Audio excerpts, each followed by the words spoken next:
మొదటిసారిగా ఓహో టీం నుంచి శ్రీకాంత్ రాబోతున్నాడు. శ్రీకాంత్ పాడే పాట నీవే నీవే నీవే నేనంట అనే పాటకి parody. So let's welcome him. నీవే నీవే నీవే నేనంట నీవే లేక నేనే నేనంట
అప్పులకు వడ్డీగా బాగా ఇస్తుంది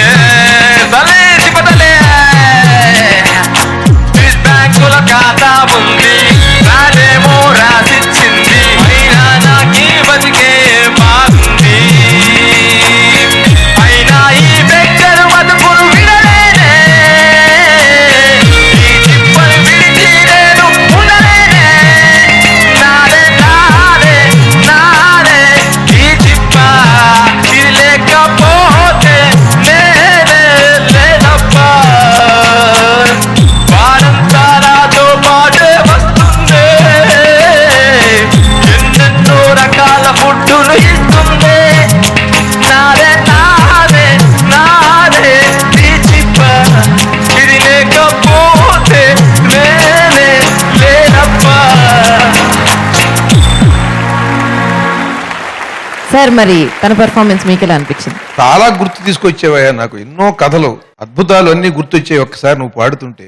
చిప్ప మీద ఒక శతకం రాశారు ఒక ఆయన, తెలుసా? తెలియదు. కలది నీకంటే గొప్ప టెంకాయ చిప్ప అని టెంకాయ చిప్ప మీద శతకం రాశారు.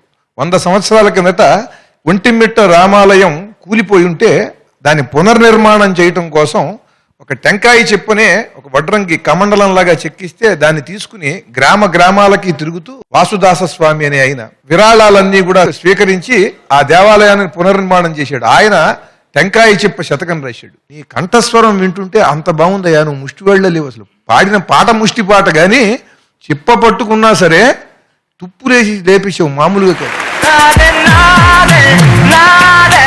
Thank you sir. రఘు గారు, నిజంగా శ్రీకాంత్, ఎందుకంటే అంత స్కేల్ మీరు రీచ్ అవుతారని నాకు డౌట్ వచ్చింది బిగినింగ్ లో కూడా. సీరియస్ చాలా బాగా. Thank you very much sir. Thank you Raghu.